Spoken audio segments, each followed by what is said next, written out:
नमो भगवते मुक्तिनाथाय पापहारिणे मोक्षदायिने सिद्ध्यन्ते सर्वे भक्ता यत्र विष्णु सदा स्थिता मुक्तिनाथे स्नातो सर्वे पाप विनाशकमः यत्र योगेश्वर विष्णुः स्थितं शांति प्रदायिनः मुक्तिनाथे तत्र यः स्ते न दुःखं प्राप्नोति कदाचित् कश्चित् कर्मफल नास्ति मुक्ते संगच्छति शाश्वतम्।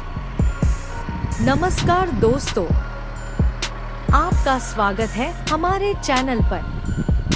आज हम आपको लेकर चलेंगे एक ऐसे पवित्र और ऐतिहासिक स्थल पर जो न केवल नेपाल बल्कि पूरे हिंदू और बौद्ध धर्म के अनुयायियों के लिए अत्यंत महत्वपूर्ण है, मुक्तिनाथ। मैं भगवान मुक्तिनाथ को नमन करता हूँ, जो पापों का नाश करने वाले और मोक्ष प्रदान करने वाले हैं। जहाँ भगवान विष्णु सदा निवास करते हैं, वहाँ हर भक्त को सिद्धि और मोक्ष प्राप्त होती है। मुक्तिनाथ में स्नान करने से सभी पापों का नाश होता है।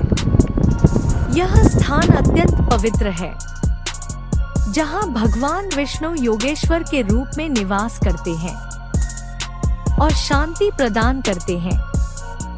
जो व्यक्ति मुक्तिनाथ में निवास करता है, वह कभी भी दुख नहीं प्राप्त करता।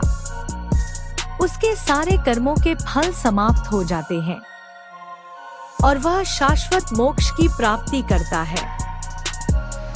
मुक्तिनाथ वैष्णव संप्रदाय के प्रमुख मंदिरों में से एक है। यह तीर्थ स्थान शालिग्राम भगवान के लिए प्रसिद्ध है। शालिग्राम दरअसल एक पवित्र पत्थर होता है, जिसको हिंदू धर्म में पूजनीय माना जाता है।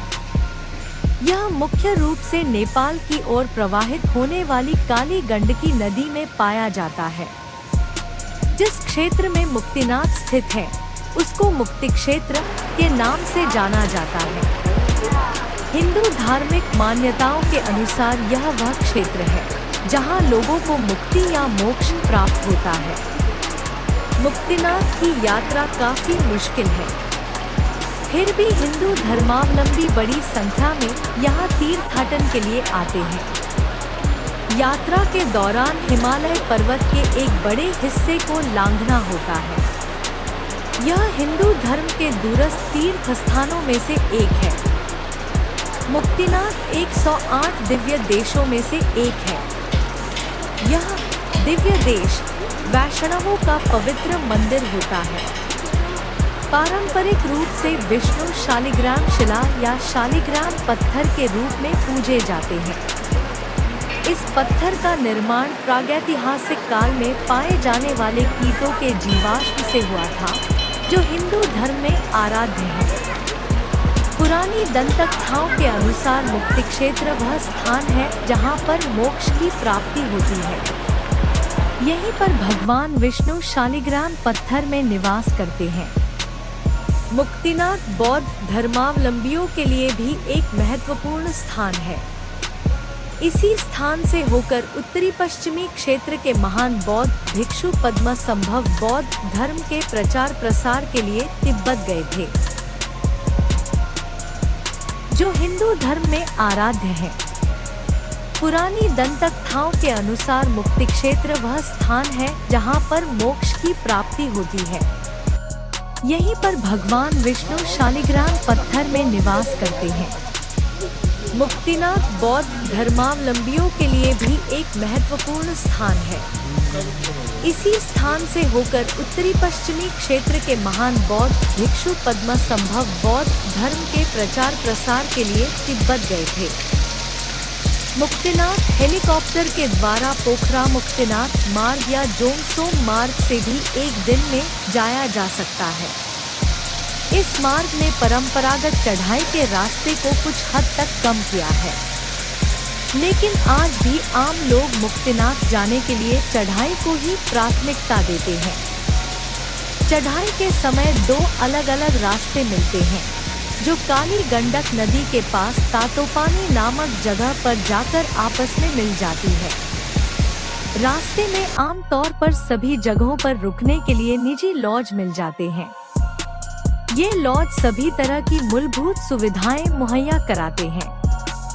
कई बार तो यात्रियों के लिए काफी बेहतर सुविधाएं भी उपलब्ध कराई जाती हैं। इन सब के बावजूद तीर्थयात्रियों को अपने साथ स्लीपिंग बैग भी जरूर ले जाना चाहिए, ताकि किसी भी तरह के अतिरिक्त परेशानियों से बचा जा सके। यात्रा के दौरान मार्ग में पिट्ठू आसानी से उपलब्ध हो जाते हैं। इन पिट्ठुओं को यात्रियों के द्वारा ही भोजन दिया जाता है। चूंकि इस मार्ग का उपयोग विदेशियों के द्वारा भी किया जाता है, अतः यहाँ खाने की अच्छी व्यवस्था होती है। भोजन में शाकाहारी और मांसाहारी दोनों तरह के भोजन उपलब्ध रहते हैं। इसके अलावा सीलबंद पानी भी आसानी से मिल जाता है। लेकिन सामान्य नेपाली शैली का भोजन दाल भात आसानी से मिलता है। अगर आप गाइड रखना चाहते हैं तो वह भी मिल सकता है। जोंगसोंग से मुक्तिनाथ एक दिन की चढ़ाई पर स्थित है। पोखरा काठमांडू से लगभग 200 किमी की दूरी पर है। जोंगसोंग पोखरा से 48 किमी उत्तर में स्थित है। काठमांडू से मुक्तिनाथ मुख्य राजमार्ग पोखरा से बेनीघाट और खैरानी के रास्ते से होकर जाती है। बेनी से होते हुए सीखे नया तो पुष्पों और बगलों के लिए भी रोड जाती है। चढ़ाई के लिए कुकुचे से होकर तातोपानी, भासा और नालगुन के रास्ते मार्ग जाती है। जोंगसोंग से होकर मार्फा और श्याम के लिए सड़क मार्ग। मुक्तिनाथ से झारकोट के लिए चढ़ाई का रास्ता जाता है। पहचान पत्र और मुद्रा। भारतीयों के लिए वीजा की कोई आवश्यकता नहीं है, लेकिन वैसे यात्री जो हवाई मार्ग से यात्रा करते हैं उनके लिए मतदाता पहचान पत्र या पैन कार्ड संबंधी दस्तावेज देना आवश्यक है। भारतीय मुद्रा अबाध रूप से लाया जा सकता है। विनिमय की सुविधा भी उपलब्ध है। भारत के 100 रु के नोट के बदले 162 नेपाली रुपए दिया जाता है। काठमांडू से मुक्तिनाथ। पोखरा को मुक्तिनाथ का गेटवे भी कहा जाता है, जो केंद्रीय नेपाल में स्थित है।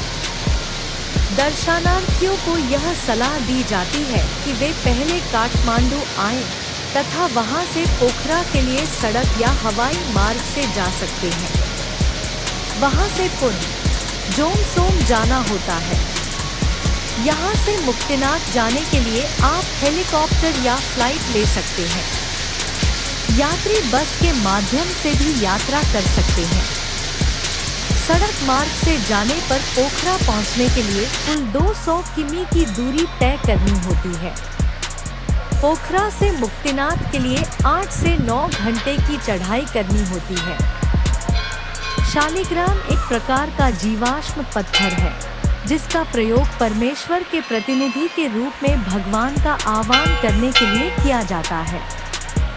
शालिग्राम आमतौर पर पवित्र नदी की तली या किनारों से एकत्र किया जाता है। शिव भक्त पूजा करने के लिए शिवलिंग के रूप में लगभग गोल या अंडाकार शालिग्राम का उपयोग करते हैं।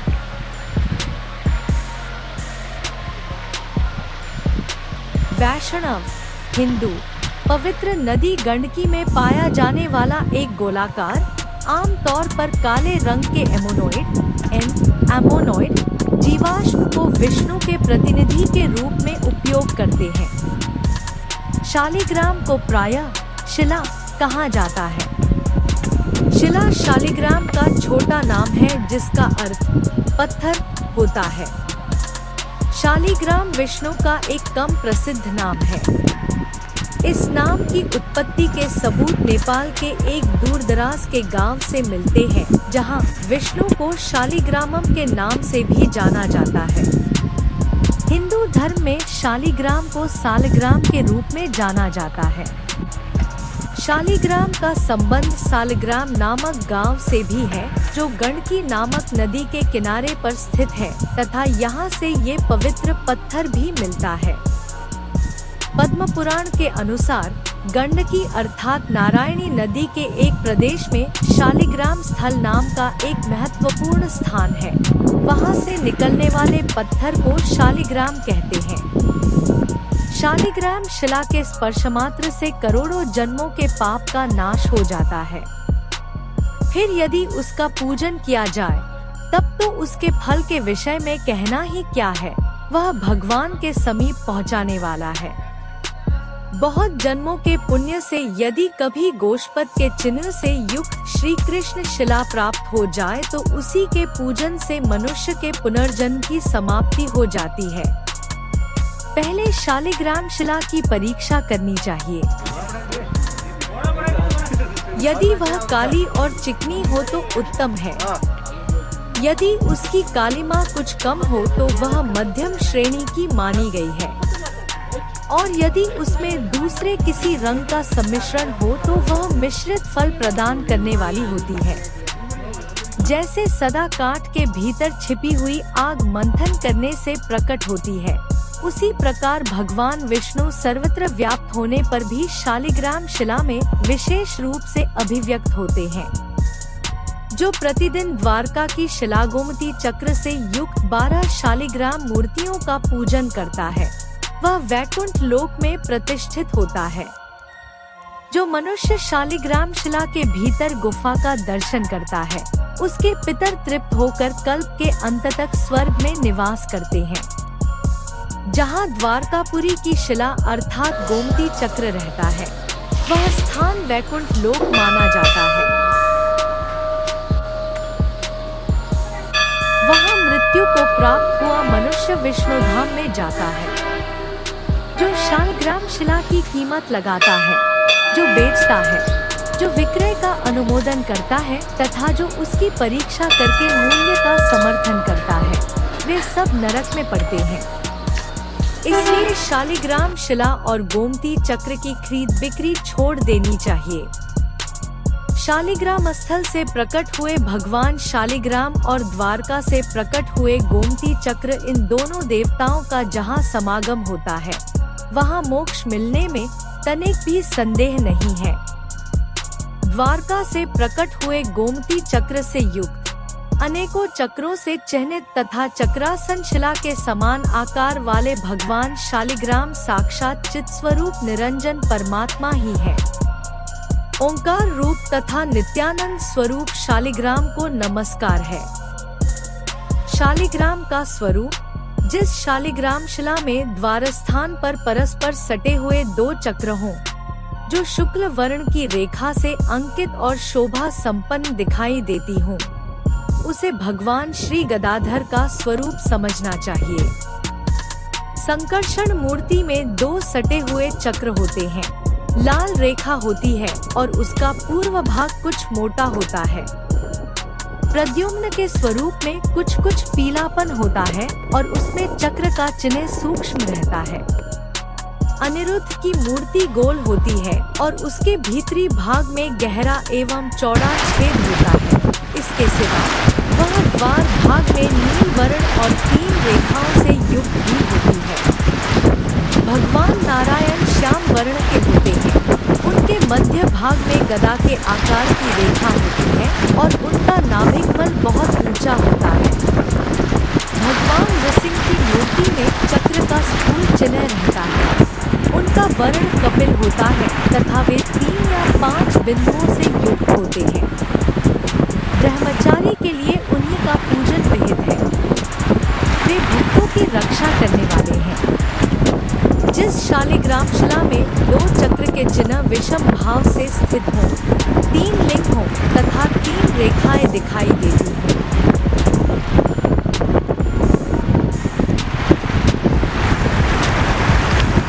वह वाराह भगवान का स्वरूप है। उसका वर्ण नील तथा आकार स्थिर होता है। भगवान वाराह भी सबकी रक्षा करने वाले हैं। कच्छप की मूर्ति श्याम वर्ण की होती है। उसका आकार पानी की भंवर के समान गोल होता है।